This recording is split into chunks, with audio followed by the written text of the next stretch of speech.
As a war journalist from the distant planet Zephyr, I had covered countless conflicts among my own kind, the Fanzorians.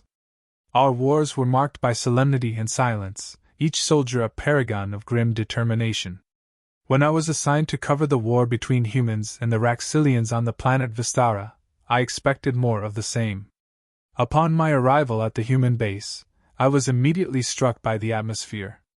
There was a bustling energy, a sense of life that contrasted sharply with the sterile, quiet camps of Fanzorian warriors.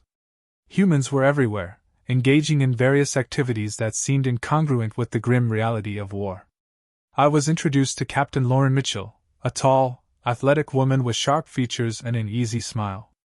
"Welcome to Camp Echo," she said, shaking my hand firmly. "I hope you're ready for an adventure." My translator implant rendered her words in the melodious Fanzorian tongue, but her tone needed no translation.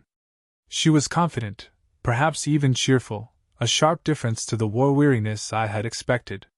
Lauren introduced me to her squad: Lieutenant Jimmy Harper, a lean man with a mischievous grin; Sergeant Maria Lopez, whose stern expression belied a warm heart; and Corporal David Doc Evans, a medic with a jovial demeanor.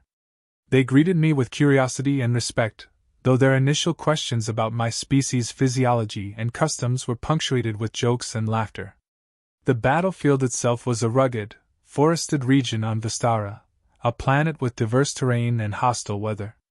The humans had established their base near a river, using the natural landscape to their advantage. They were fighting the Raxilians, a reptilian species known for their brutal tactics and advanced weaponry.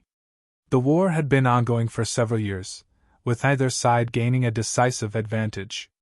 In the following days I shadowed Lauren and her squad, documenting their daily routines and the ebb and flow of battle. What struck me most was the camaraderie among the soldiers.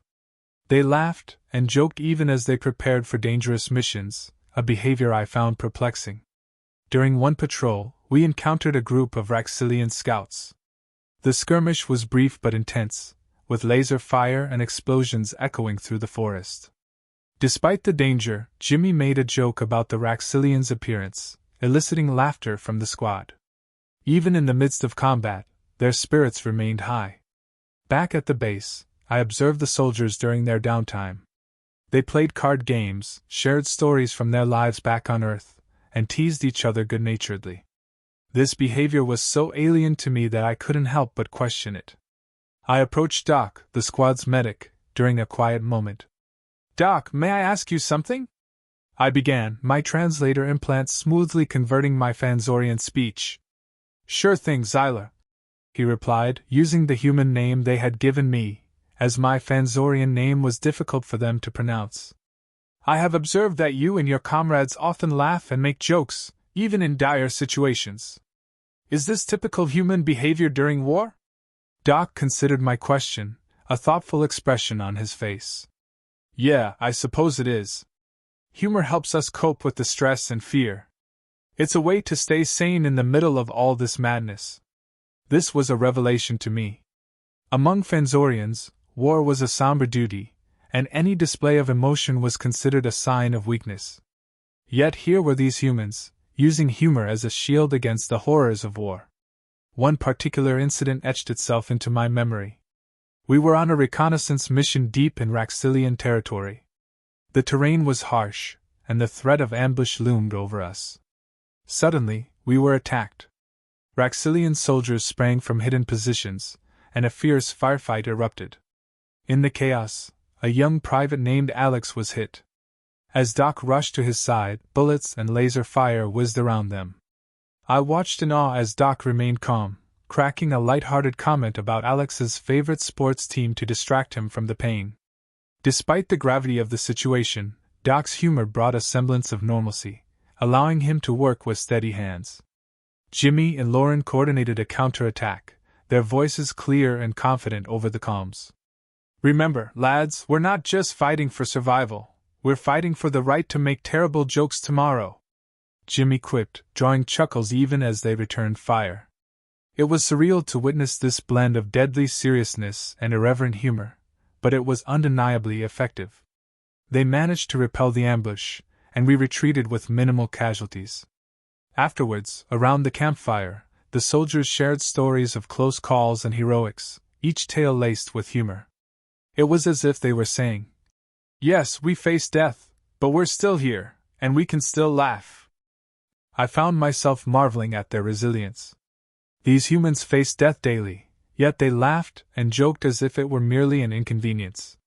It was then that I began to understand the depth of their strength. Their humor was not a sign of weakness but a testament to their indomitable spirit. As the weeks turned into months, I continued to document the war from the human perspective. I witnessed countless acts of bravery and selflessness, each one reinforcing my growing admiration for these soldiers. Their humor and camaraderie were ever present, a constant reminder of their unique approach to war. One day, I found myself talking to Lauren in her quarters. She was reviewing battle plans, her expression serious but not devoid of warmth. "Lauren, I have been here for some time now, and I must admit that your people's approach to war is unlike anything I have ever seen. How do you maintain such a positive outlook in the face of such adversity?" She looked up from her maps, her eyes reflecting a depth of understanding. "Zyler, humans have always found ways to cope with hardship. Humor is one of those ways. It helps us bond, stay strong, and remind ourselves of what we're fighting for." Her words resonated with me deeply. The Fanzorians, with all our advanced technology and stoic traditions, had never grasped this fundamental aspect of humanity. In our pursuit of strength, we had overlooked the power of connection and resilience. As my time with the humans drew to a close, I reflected on all I had learned. The humans were not just skilled warriors, they were resilient, adaptable, and profoundly connected to one another. Their laughter and jokes were not mere distractions but essential tools for survival. As my stay extended, I became more integrated with Lauren's squad. They welcomed me into their inner circle, and I began to share in their rituals and routines. One evening, as we sat around the campfire, Jimmy handed me a small flask. "Here, Zyler, try this. It's called whiskey. Good for warming the soul." I took a cautious sip, the liquid burning pleasantly as it went down. The humans laughed at my reaction, but it was a laughter filled with camaraderie, not mockery. I realized that I was not just an observer anymore. I had become part of their story. The more I learned about them, the more I admired their resilience. Lauren, the ever-steady leader, had a young daughter back on Earth. Jimmy, the joker, carried a photograph of his late wife. Maria, stern and protective, was the glue that held the squad together, and Doc, with his endless humor, was the heart. Their stories were a tapestry of loss, love, and laughter, woven together by their shared experiences. They were fighting not just for survival, but for each other and the lives they hoped to return to.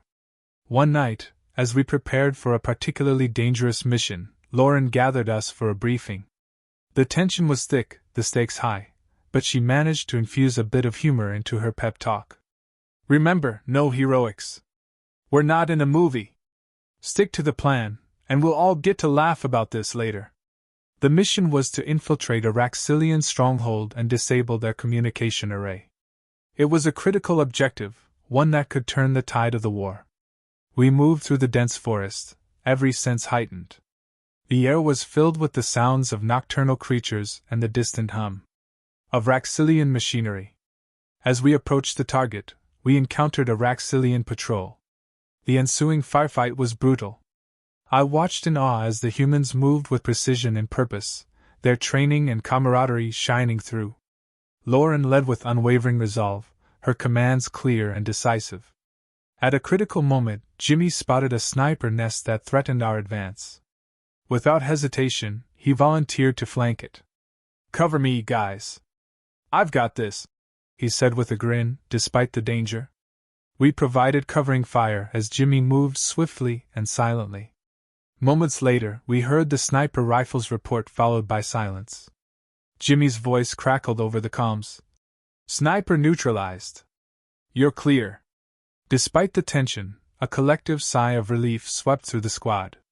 Lauren gave Jimmy a thumbs up, her smile proud. It was another reminder of their bravery and unyielding spirit. The war on Vistara reached its climax with a large-scale offensive. The humans, with their indomitable spirit and strategic acumen, had managed to push the Raxilians back. The final battle was imminent, and the air was thick with anticipation. In the days leading up to the offensive, the camp was a hive of activity. Soldiers prepared their gear, checked their weapons, and said quiet goodbyes to comrades. Amidst the seriousness, there was still laughter and jokes, a testament to their resilience. I spent the night before the battle with Lauren's squad. They were unusually quiet, the weight of the coming fight heavy on their minds. Yet, even in this somber moment, Jimmy managed to lighten the mood with a joke about the terrible food rations. "If we survive this, first round of real food is on me." As dawn broke, we moved out.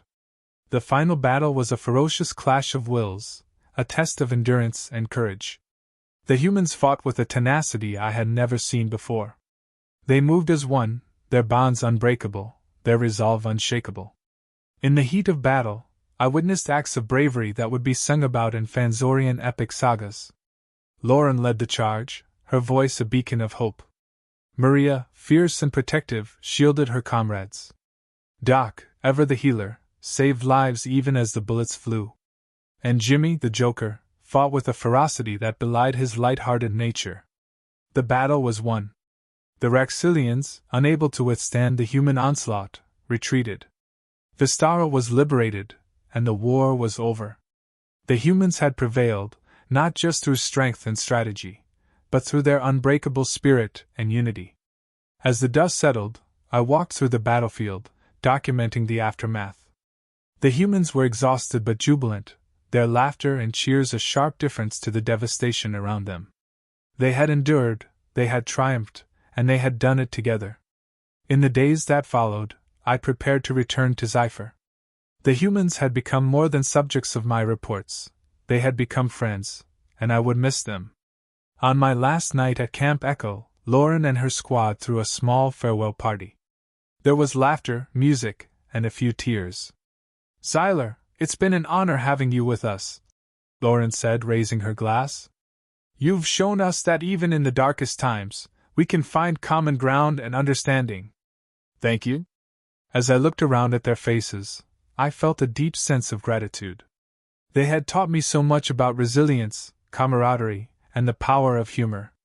Their laughter in the face of danger was not just a coping mechanism, it was a celebration of life itself. When I finally returned to Zephyr, my reports on the human war effort were met with skepticism and intrigue. My fellow Fanzorians found it difficult to understand how such seemingly frivolous behavior could coexist with the seriousness of war. Yet I knew that I had witnessed something extraordinary. The human soldiers I had come to know were living proof of the strength that could be found in unity and humor. They had shown me that even in the darkest of times, there could be light. Their laughter in the face of danger was not just a coping mechanism, it was a testament to their indomitable spirit. As I concluded my final report, I included a quote from Lauren, words that had stayed with me long after I left Vistara. "In the end, it's not just about winning the war. It's about holding on to what makes us human. And sometimes that means finding a reason to laugh, no matter what." These words resonated deeply with my fellow Fanzorians. Slowly, our society began to understand the value of humor and camaraderie in times of adversity. The human way of war, once seen as strange and illogical, was now recognized as a profound testament to the resilience of the human spirit. I often found myself reminiscing about my time with Lauren, Jimmy, Maria, and Document. Their stories, their bravery, and their laughter had left an indelible mark on me. They had taught me that strength was not just about stoic endurance but also about finding joy and connection amidst the chaos. Years later, as I sat in my study on Zephyr, I reflected on the journey that had transformed me. The humans had shown me that war, while terrible, could also reveal the best in people. Their ability to laugh, to find joy in each other's company, and to stand together in the face of overwhelming odds was a lesson that transcended species. In my reports and writings, I continued to share the human stories, hoping to inspire my own people. The lessons of Vistara became a part of our cultural fabric, influencing how we approach challenges and adversity. I remained in contact with Lauren and her squad, exchanging messages and updates. They were rebuilding their lives, moving forward with the same resilience and humor that had carried them through the war. Their stories continued to inspire me and many others on Zephyr. As I concluded my final memoir, I wrote, "In the face of adversity, it is not the absence of fear that defines us, but the presence of courage and the ability to find light in the darkest of times.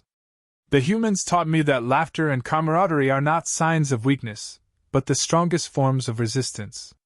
And so, the story of the human soldiers of Vistara, their laughter, and their unbreakable spirit became a beacon of hope and strength, not just for me, but for an entire galaxy.